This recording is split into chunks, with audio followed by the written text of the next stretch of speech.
And I believe it will also be said of this age, the first decade of the 21st century, that out of what will be seen as the greatest restructuring of the global economy, perhaps one even greater than at the time of the Industrial Revolution, a new world order was created.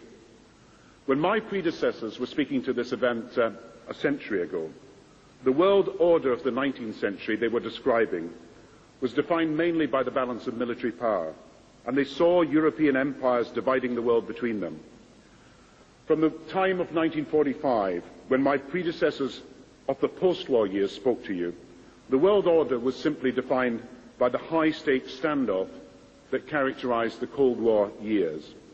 These were orders that were ultimately reflected by political weight and military strength.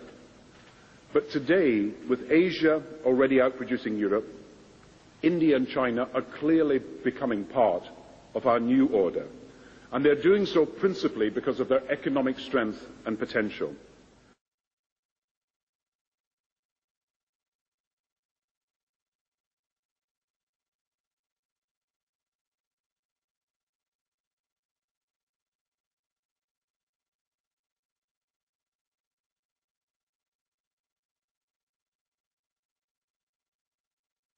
From 1945 and the end of the war through 1989 and the end of the Cold War, we had a worldview. Republican and Democratic presidents alike, from Harry Truman to George Bush, stood for freedom and stood for certain propositions that would make America strong and healthy and grow the middle class and shrink poverty and stand against communism. And after 1989, President Bush said, and it's a phrase that I often use myself, that we needed a new world order, and instead it looks like we got a lot of disorder. And we still, and after 9/11, we've been more sensitive to the.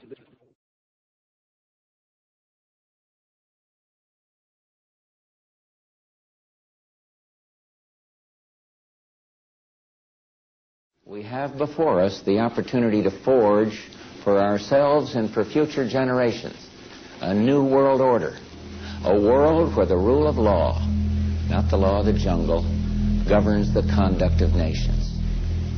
When we are successful, and we will be, we have a real chance at this new world order, an order in which a credible United Nations can use its peacekeeping role to fulfill the promise and vision of the UN's founders. Dunque un nuovo sforzo di coesione nazionale e un concreto impegno per garantire la pace anche al di fuori dei confini della stessa Europa, per contribuire alla creazione di un nuovo ordine mondiale. Così il presidente Napolitano parla durante la cerimonia al Quirinale per la consegna delle decorazioni all'Ordine Militare d'Italia a 12 alti ufficiali impegnati nelle missioni internazionali.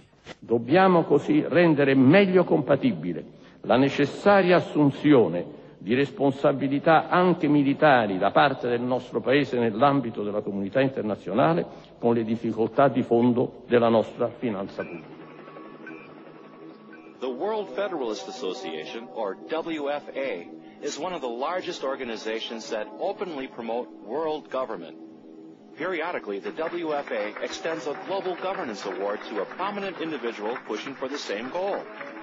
Former CBS anchorman Walter Cronkite was among the recipients of the WFA award. Thank you very much. Today we must develop federal structures on a global level. To deal with world problems, we need a system of enforceable world law, a democratic federal world government. In a closed-circuit hookup, Hillary Clinton congratulated Cronkite. For decades you've told us the way it is. But tonight, we honor you for fighting for the way it could be. In 1993, the WFA honored an editor for Time magazine for an essay he had written entitled, The Birth of the Global Nation. Nationhood as we know it will be obsolete. All states will recognize a single global authority. After receiving the award, the editor, Strobe Talbot, was appointed Deputy Secretary of State in the Clinton administration. In February of 2000, the New York Times allowed the WFA a full-page ad to spread its globalist propaganda. Economic terms.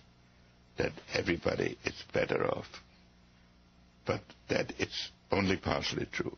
Henry Kissinger, former Secretary of State, we began, as I said, this series of conversations with former secretaries of state, with people from not just the United States, but other countries, talking about this new world order and where we go from here. All these new challenges are bringing together about the biggest restructuring we have ever seen, not just of the global economy, but of the global order as a whole. And 200 years ago, a famous British Foreign Secretary said that the new world had been called into existence to redress the balance of the old. In 1990, another old world ended, dominated by the Cold War, and people talked then, in 1990, of a new world order. What they actually meant then was a new political order. And what was not foreseen then, but is obvious now from everything that we see and do, what we experience in every day of our life, is the sheer scale and speed and scope of globalization. And it's only now that we can begin to understand that the world order that globalization brings and what it's going to look like, it's driven forward now not just by the balance of military strength, the Cold War times, or ordinary political power. It's being driven forward by a seismic shift in economic power that we see around us. But what does the New World Order mean for countries like ours who are looking to succeed? I suggest that the countries that are going to succeed are those that combine flexibility, free trade, open markets, with proper stewardship of the environment and investment in education, infrastructure and innovation. And the question for us is how we meet and master all these challenges to ensure that Britain enhances its competitiveness in the process and realizes what I believe is our destiny of success in this new world order.